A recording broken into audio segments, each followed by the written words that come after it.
Olá, boa noite. Este é o programa Entrevista Coletiva que, neste período que antecede as eleições para a Prefeitura de Belo Horizonte, está realizando entrevistas com todos os candidatos. Já fazemos isso no programa Band Eleições, mas como neste ano temos o maior número de candidatos da história da capital, estendemos as gravações para o sábado também. Essas entrevistas individuais prosseguirão até que todos os 15 nomes que disputam o seu voto se apresentem aqui na Band Minas antes do primeiro turno, dia 15 de novembro. Hoje estamos recebendo o candidato Anderson Rocha, do PSTU. Ele é militante do Movimento Negro, professor da Rede Municipal de Ensino da Prefeitura de Belo Horizonte. É formado em Pedagogia, com especialização em Gestão Escolar e é também mestre em Sociologia. Boa noite, candidato. Seja bem-vindo. Boa noite, Inácia. Boa noite, Murilo. Boa noite, Ogiron. Boa noite às trabalhadoras, aos trabalhadores que nos acompanham neste momento. Muito bem. E também ao meu lado, como entrevistador, Murilo Rocha, nosso diretor de jornalismo. Seja bem-vindo, Murilo. Obrigado, Inácia. Queria agradecer ao candidato pela presença. Boa noite, Orion. Boa noite. E também conosco, nosso comentarista de política, Orion Teixeira. Boa noite, Orion. Boa noite a todos. Inácio, Murilo, candidato, prazer. Candidato, vamos começar com aquela pergunta de praxe, que é a oportunidade para o senhor dizer de forma clara por que o senhor se considera o melhor candidato para Belo Horizonte no próximo período. Bom, Inácia, nós do PSTU, nós temos um programa e, independente do candidato, né, que vai fazer a representação do partido, nós temos um programa importante voltado aí para a classe trabalhadora, para o povo pobre. E, principalmente na atual conjuntura, nós acreditamos que nesse sistema que nós vivemos, né, um sistema capitalista, em que há uma concentração da riqueza, né, e o aumento da desigualdade, o nosso programa ele se encaixa perfeitamente nesse momento de diálogo. Não é um programa só para a eleição, né, esse recorte eleitoral, mas é um programa que a gente sempre vem apresentando, aí, seja nas lutas diárias nossas do dia a dia, e a eleição é mais um momento, né, que nós temos para a apresentação deste programa. Candidato, a política brasileira está com um discurso muito ideológico. Então, queria que o senhor falasse aonde se encontra o PSTU nesse espectro, na direita, no centro, na esquerda, e o que significa isso numa eleição municipal? Bom, Murilo, nós estamos aí na esquerda, né? Nós compreendemos que nós estamos numa conjuntura com o governo federal e até mesmo o governo do Estado, que possuem políticas que nós consideramos ultraliberais, que são políticas que retiram recurso público para repassar ao poder econômico, né? Nós tivemos recentemente mais de R$ 1 trilhão em plena pandemia para ter o salvamento de bancos. As grandes empresas elas foram socorridas e quem precisa, né? Os donos de pequenos negócios, o trabalhador, a trabalhadora, né? A população mais pobre ficou numa situação muito difícil. Então, nós percebemos que essa política dentro desse sistema não nos representa, não representa, de fato, a classe trabalhadora, porque ela que vem pagando a conta de uma crise que não foi criada por ela, né? Aí nós tivemos como consequência a redução de salário que foi votada no Congresso Nacional, né? Veio do governo Bolsonaro, mas teve um apoio aí do Congresso Nacional. Então, o PSTU ele se coloca nesse bloco, né, de defesa veemente dos direitos da classe trabalhadora Mas e do povo. Mas uma eleição para a prefeitura, como é que esse discurso se encaixa? Quais são as propostas dentro de uma eleição para a prefeitura com esse discurso à esquerda? Ele é importante, Murilo, primeiro porque não podemos dizer que Belo Horizonte é uma ilha. Ela sofre um impacto econômico, assim como outros municípios. Então, não dá para nós entrarmos num processo eleitoral dizendo que vai resolver tudo aqui por Belo Horizonte. Pelo contrário, nós compreendemos que tem um efeito enorme a política econômica do país, a política econômica aqui do governo do Estado, bem como é que foi adotada. Então, naturalmente, o PSTU não abre mão de fazer essa crítica não só ao sistema, né, mas aqueles que fazem esse sistema girar, no caso do governo Bolsonaro, Mourão e do governo Zema aqui em Minas Gerais. Orion. Candidato, a partir dessa eleição, o PSTU mudou sua estratégia. Antes sempre focou no executivo e agora também está buscando espaço no legislativo. O que mudou e por que essa nova vertente para o legislativo agora? Nós não compreendemos, Orion, que nem é uma mudança, né? Nós sempre tivemos candidatos no legislativo, nós já tivemos deputado federal, já tivemos vereadores pelo PSTU, e nós vamos ter agora a Vanessa Portugal, né, que vai estar representando o partido nessa eleição para a Câmara Municipal. Nós compreendemos que é um bom nome. né, pelo histórico dela de ter representado o partido nas eleições no cargo majoritário, né? Então, nós achamos por bem, nesse momento, apostar numa mulher que é lutadora, tem um histórico na cidade voltado na defesa da classe trabalhadora e do povo pobre. Então, para essas eleições, nós mantemos o mesmo posicionamento, né? Tanto o Legislativo, no caso agora a Vanessa assumindo esse desafio, e tanto eu agora com a Firmínia, que é a minha vice, né, nessa campanha, fazendo a defesa pelo Executivo. Por outro lado, o PSTU não faz alianças. Não. Não é que a gente não queira fazer alianças, né? Nessa conjuntura que nós estamos vivendo, nós vimos que houve uma tentativa de construção, aqui em Belo Horizonte mesmo, houve uma tentativa de construção de coligações, mas nós percebemos que, desde o processo de redemocratização, os partidos até que se identificam como esquerda, né, quando ascenderam ao poder, seja na Prefeitura de Belo Horizonte, no governo do Estado e federal, foram partidos que resolveram ampliar o leque de alianças com outros partidos que não têm compromisso com a classe trabalhadora. E quando nós temos o raio-x de hoje, não houve um rompimento dessa lógica ainda de se manter coligações. É tanto que nós temos, seja o próprio PT, o PSOL, o PCdoB, né, que aqui o PSOL sai numa coligação com o PCB e a UP, né? Só que em municípios aqui de Minas Gerais, em municípios espalhados pelo país, fizeram coligações com partidos que não tem nada a ver com a defesa da classe trabalhadora. Então, não se justificava fazer uma aliança sem necessariamente a gente focar num programa que, de fato, fosse voltado para a classe trabalhadora. Porque não dá para a gente retomar a experiência que nós tivemos aí até com o próprio PT, de fazer conciliações de classe. O que significa a conciliação? É colocar os interesses da classe trabalhadora e do povo pobre junto com os interesses do poder econômico.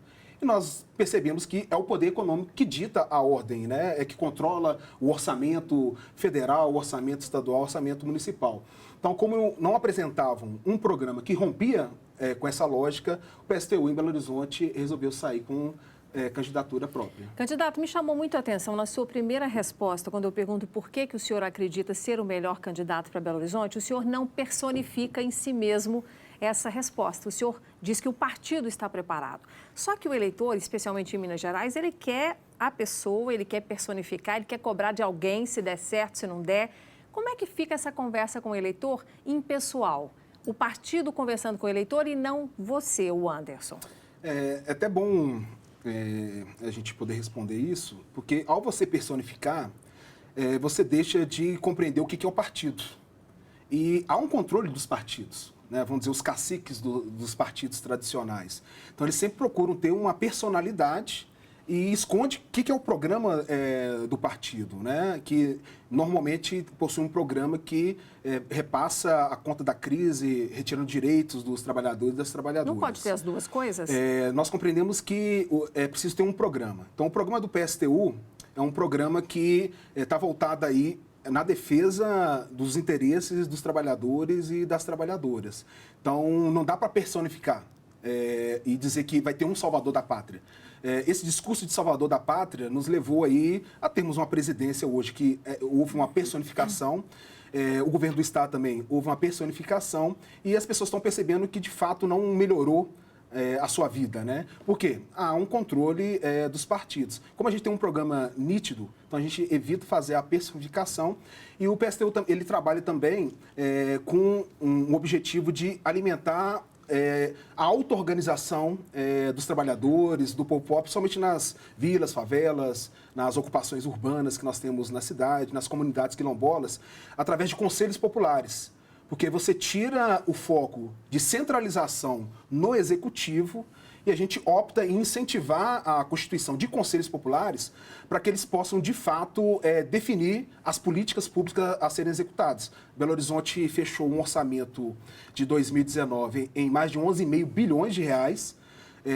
Quando a gente acompanha as contas deste ano, né, compreendendo a pandemia, houve aí um aumento na arrecadação em mais de 12%. Então, por isso que a gente acha que é momento de descentralizar as definições das políticas públicas. Candidato, falando em propostas, a questão do transporte coletivo em Belo Horizonte é um dos pontos nevrálgicos aí de todas as campanhas, inclusive. O atual prefeito Alexandre Calil, ele fez uma crítica ao movimento Tarifa Zero recentemente e ele é contra qualquer tipo, inclusive, de subsídio da prefeitura no transporte. Já alguns candidatos falam em subsidiar parte da passagem. Queria saber qual que é a sua opinião. É possível fazer uma tarifa zero? Não é possível? A prefeitura deve participar financiando parte do transporte coletivo? Bom, Murilo, entrou o governo, saiu o governo e nós temos aí um grupo de famílias que concentram aí o consórcio, né? Nós tivemos recentemente até uma greve, né, de agentes de bordo, de motoristas, né, no Barreiro, porque a empresa não fazia o pagamento dos seus salários. Então, são empresas que, ao nosso ver, para que haja uma melhora no nosso transporte, inverter a lógica, porque é uma concessão pública repassada às empresas. O PSTU compreende que essas empresas elas não cumprem os contratos. O contrato está para vencer em 2028 e a nossa linha é fazer o cancelamento desses contratos e ter uma empresa municipal que faça essa gerência do transporte público em nossa cidade com conselhos, né, de usuários, de moradores, para que de fato haja um controle não só da fiscalização, mas também do investimento necessário. O município ia assumir isso? O município ia ter ônibus, ia comprar esses veículos? O município Mas com tarifa paga ou não, pelo usuário? Já de imediato, assumindo a prefeitura, a nossa proposta é garantir, pelo menos para quem está desempregado, para os estudantes terem tarifa zero, porque para procurar um emprego hoje com o valor da passagem que nós temos, não tendo uma política que faça com que o trabalhador possa se locomover para procurar emprego, ele vai continuar ficando nos bairros, né? Porque a dificuldade de se locomover para procurar emprego é um absurdo com o valor da passagem. Então, nós compreendemos que vai ser feita uma auditoria na nossa gestão e já de imediato a gente compreende que a prefeitura, assumindo, ela vai ter mais competência que os empresários hoje que controlam o transporte público em nossa cidade. Candidato, qual seria a linha de financiamento desse novo sistema, já que a Prefeitura de Belo Horizonte, como de resto dos outros governos, carecem de recursos públicos? Bom, primeiro, essas empresas elas possuem algumas dívidas com a Prefeitura, tem multas que elas não cumprem, inclusive o atual governo antecipou, né, verba pública, né, acreditando que deve haver um repasse, né, um retorno desse valor por parte das empresas. Nós acreditamos que essas empresas, se não pagam multa, vão dar o calote. Como eu disse, a Prefeitura ela tem um orçamento que está se fazendo a discussão do plano plurianual para 2021.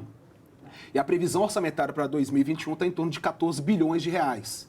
Então, não há um impacto da pandemia, de fato, no atual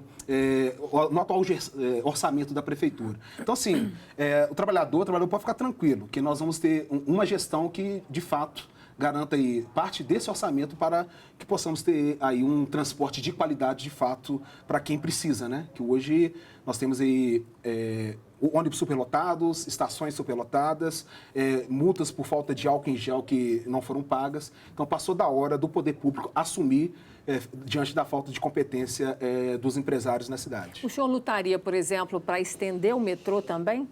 Olha, o metrô, é importante que as pessoas entendam, alguns até dizem, seria importante ter uma relação com o governo federal ou com o governo do estado para que venha verbas, né?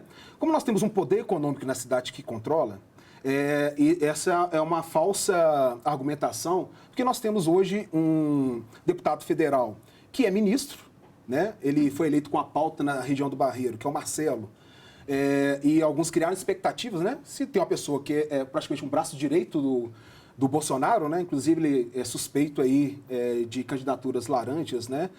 Parece que todo mundo que fica no governo Bolsonaro, que tem algum tipo de envolvimento, permanece no governo, né? Então, isso não se efetivou. Né? Alguns vieram até com o discurso de vir uma verba que estava represada, né? Judicial para Belo Horizonte. Então, assim, enquanto tiver esse poder econômico mandando na cidade, sem nenhuma perspectiva de vir o metrô. E se a gente incentiva aí os conselhos populares, com certeza, a mobilização dos trabalhadores, dos usuários, do povo pobre da cidade, vai forçar com que os políticos eles possam aí direcionar verbas que são necessárias para que possamos ter Mas a extensão do metrô. Não entendi. Metrô não seria uma luta do senhor? É uma luta coletiva. Tá. Né? Por isso que nós estamos apostando nos conselhos populares, que quando você fortalece a organização nos bairros, nas vilas, que todo político tem medo da organização do povo.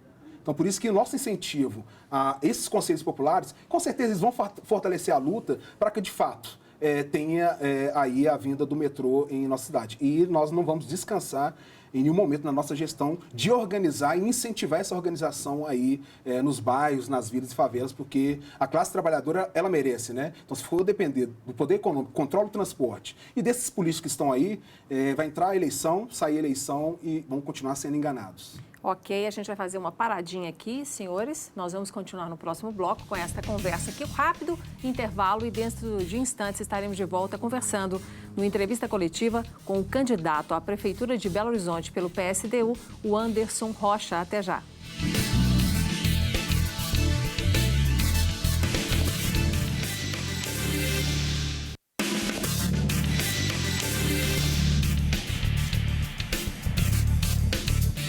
Estamos de volta com o programa Entrevista Coletiva, que hoje está recebendo o candidato à Prefeitura de Belo Horizonte pelo PSTU, o Anderson Rocha.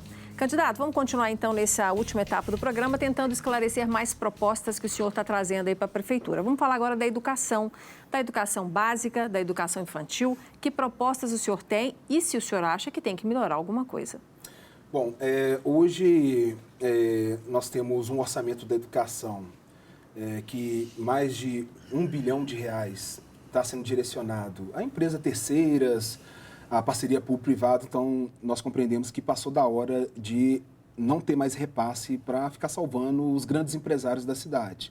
Então, nós vamos cumprir o que está na lei orgânica, a aplicação de 30% do orçamento da Prefeitura para a educação pública, né? Além da aplicação de 30%, valorização dos trabalhadores da educação, seja com o pagamento do piso nacional da educação, que hoje está em torno de R$ 2.800, o inicial na Prefeitura está em torno de R$ 1.700, e resolver uma situação da carreira da educação infantil, que hoje nós temos uma carreira diferente da carreira do ensino fundamental, ou seja, fazer equiparação. Além de garantir a ampliação das vagas, né? Seja na educação infantil, no ensino fundamental, com a educação de jovens e adultos em nossa cidade. Então, basicamente, ter esse orçamento que, de fato, deixe de ir para a iniciativa privada para que possamos garantir aí uma qualidade na educação de nossa cidade. Quando o senhor fala que a Prefeitura está colocando verbo da iniciativa privada, é exatamente o quê?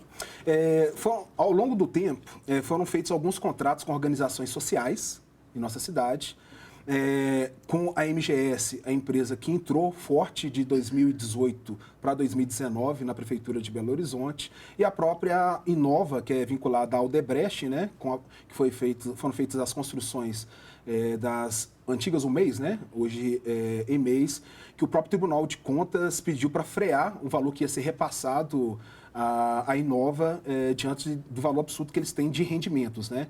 Então, nós compreendemos que passou da hora. Agora, imagina cerca de R$1 bilhão voltados aí para a educação pública na cidade. Aí sim, nós teríamos uma educação de qualidade para a classe trabalhadora e para o povo pobre. Agora, candidato, logo no começo da nossa entrevista, o senhor falou que Belo Horizonte não é uma ilha, mas as propostas do senhor acabam colocando Belo Horizonte numa ilha.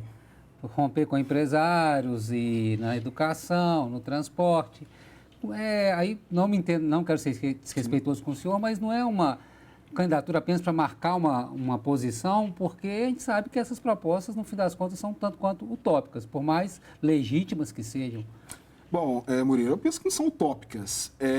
Primeiro que nós temos as verbas constitucionais, que naturalmente vêm à Prefeitura de Belo Horizonte. Não vou deixar de conversar com os empresários da cidade.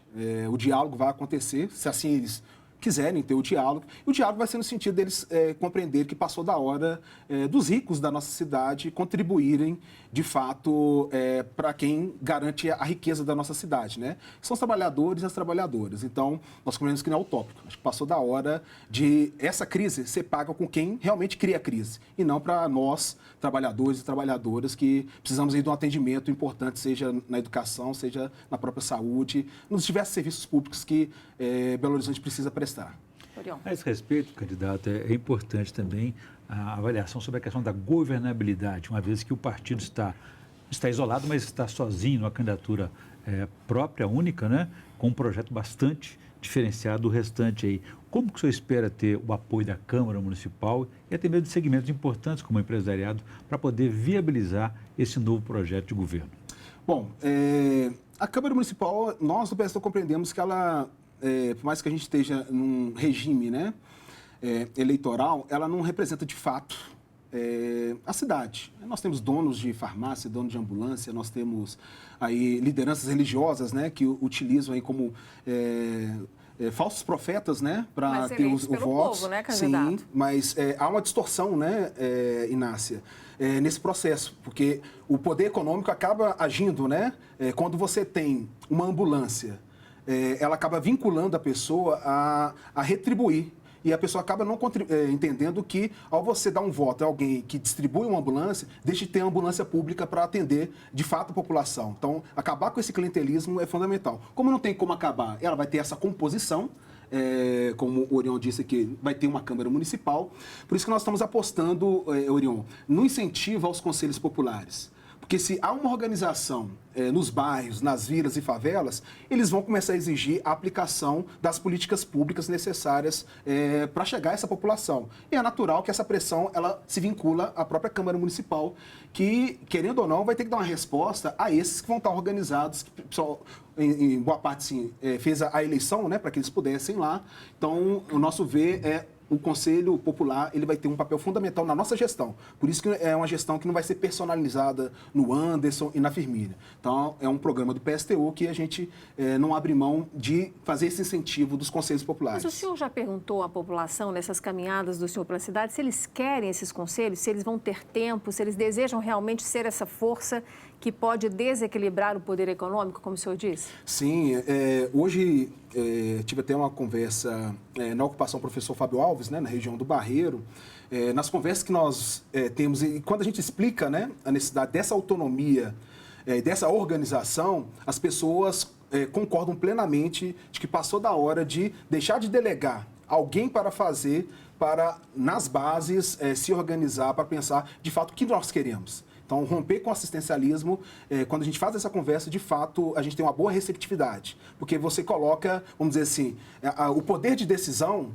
nas mãos de quem compreende aonde que a política pública tem que chegar. E não de forma centralizada, como nós temos na conjuntura aqui em Belo Horizonte. Agora, candidato, o senhor falou aí de ocupação, que o senhor cumpriu uma agenda de uma ocupação. Belo Horizonte hoje tem algumas ocupações e também tem muitos prédios, imóveis ociosos pela cidade. E sempre foi uma proposta até de prefeitos recentes aqui da capital, da questão do aluguel social, inclusive da ocupação de imóveis na região central por pessoas carentes, sem residência. Mas isso nunca aconteceu.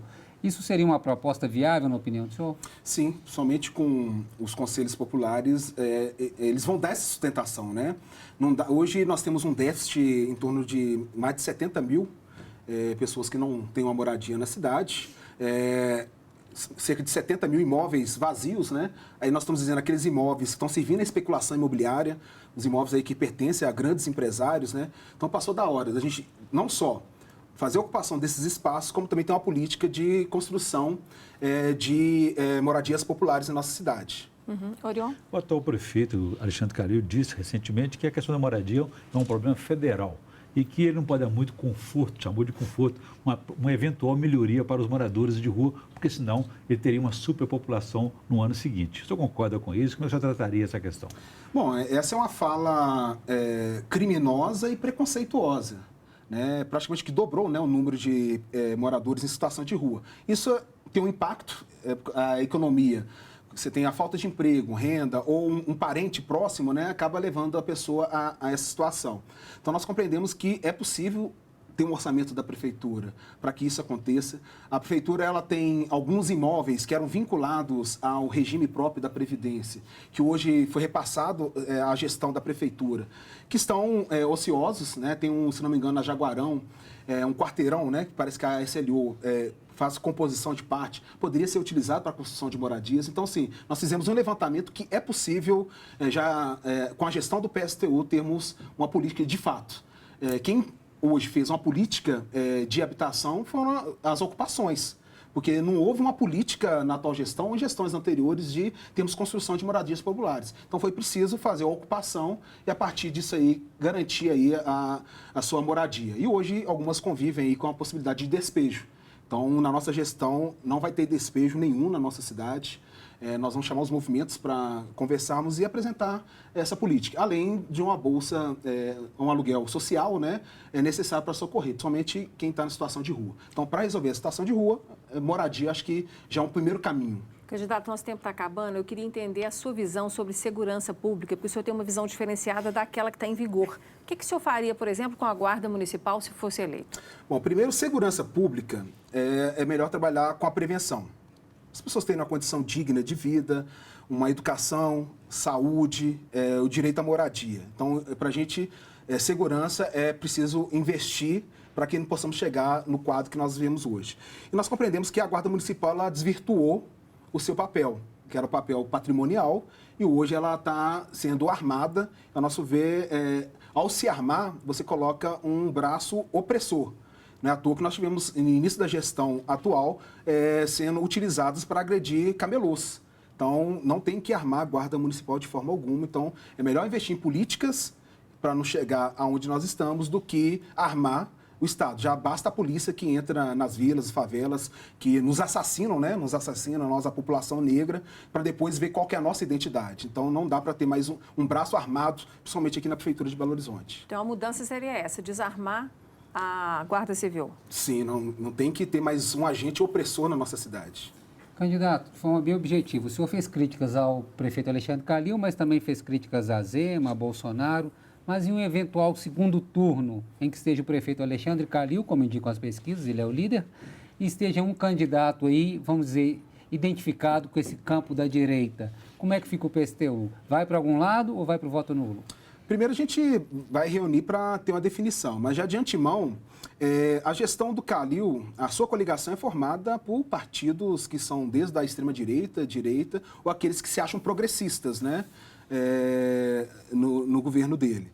E não é tão diferente, né? Nós temos uma gestão marcada por violência contra professores em 2018, corte de contratos esse ano e também cancelamentos de pagamento de ticket de alimentação. Então, assim, foi uma gestão que foi opressora, né? Principalmente com os trabalhadores dos serviços públicos. Então, a priori, eles apresentam políticas que não nos representam. Então, há uma tendência, pelo que a gente avalia no cenário de chamamento do voto nulo. Mas o PSTU ele se reúne antes, porque, como eu disse, não é personalizado no Anderson, então a gente vai sentar, mas já adianto que nenhum dos candidatos que estão aí apresenta um programa que, de fato, vai ajudar aqueles que precisam na nossa cidade, o trabalhador, a trabalhadora e o povo pobre. Candidato, encerramos aqui, então, o nosso programa. Eu agradeço a sua presença, desejo boa sorte na sua campanha. Eu que agradeço e faço um chamado às pessoas a conhecerem mais o PSTU. Combinado, então. Murilo, muito obrigada mais uma vez por estar conosco aqui. Obrigado, Inácia. Boa noite, candidato. Boa sorte. Obrigado. Orion, obrigada por hoje. Até a próxima. Foi um prazer. Até a próxima. Bom, então, a você também muito obrigada pela sua companhia. E eu lembro que você pode rever e compartilhar todas as entrevistas que nós estamos fazendo com os 15 candidatos à Prefeitura de Belo Horizonte nestas eleições. E você pode ter acesso ao conteúdo acessando o YouTube ou Facebook no nosso perfil TV Band Minas. Muito obrigada pela sua companhia e audiência e até semana que vem.